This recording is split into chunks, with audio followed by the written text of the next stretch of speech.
Here's something that I think we need to keep in mind, and that is that the whole Christian project is not about moral improvement. Keep that in mind. Jesus didn't come to make people moral.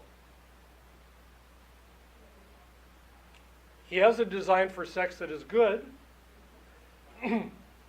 but the third point, Jesus did not come to make bad people good, he came to make dead people alive.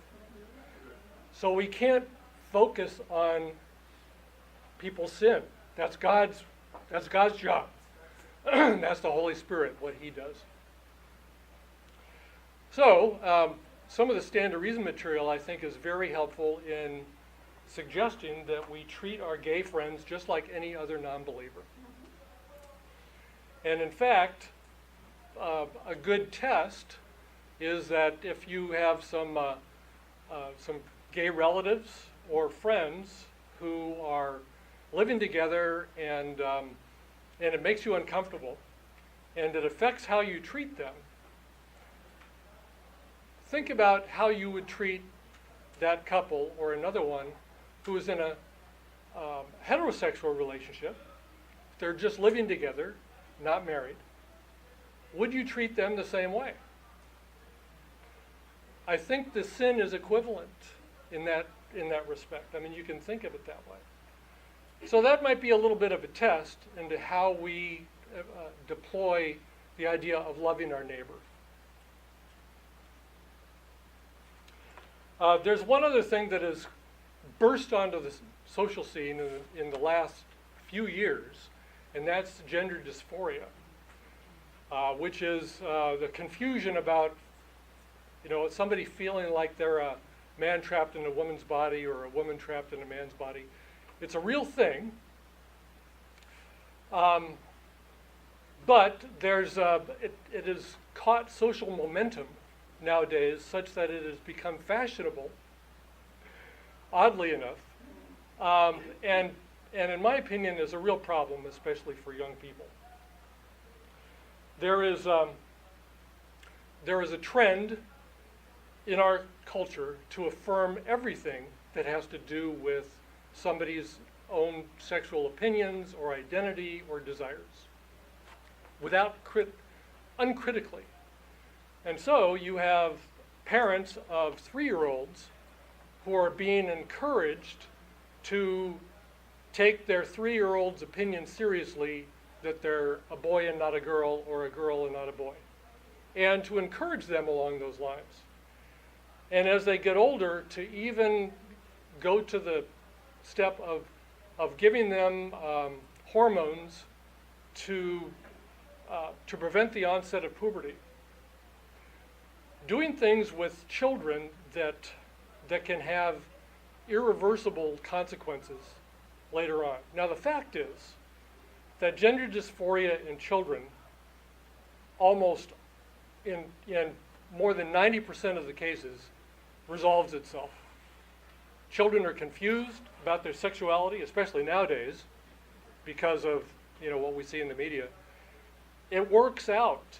It works itself out. They don't need counseling for the most part. They don't need intervention. They're confused. They're kids. What adults are doing is reinforcing all that and making the problem worse. And now some of it's coming home to roost. The last thing I have on there is something called a reference to ROGD, Rapid Onset Gender Dysphoria. There is an article in the Wall Street Journal, opinion page, January 6th, by Abigail Shire, who was describing what was going on with her own daughter, who was a student at an Ivy League school, as a freshman, undergoing the pressures there. Well, she decided to cope with the pressure by deciding that the problem was that she wasn't a girl. She really was a boy.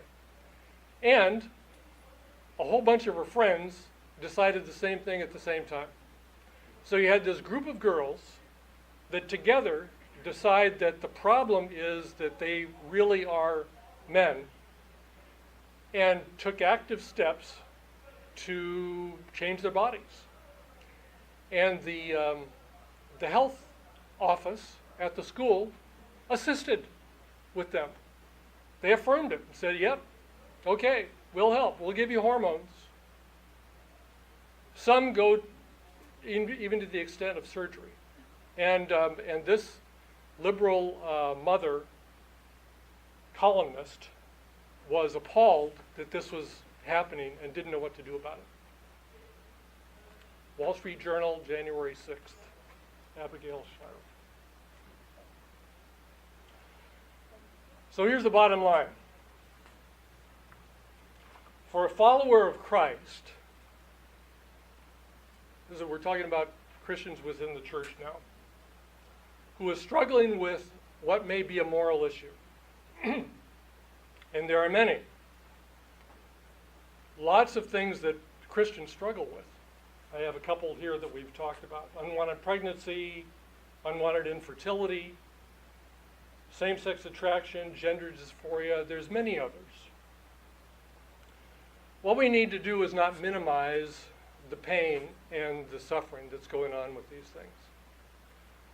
Acknowledge the pain with compassion. Also do our best to acknowledge God's design and purpose. And then try to think through what is honoring to Christ.